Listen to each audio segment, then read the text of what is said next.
একটি মানুষ একটাই মন, একজনই তার হয় যে আপন।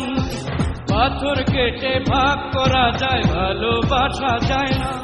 খাঁচায় বন্দি হলে পাখি মনের গান তো গায় না।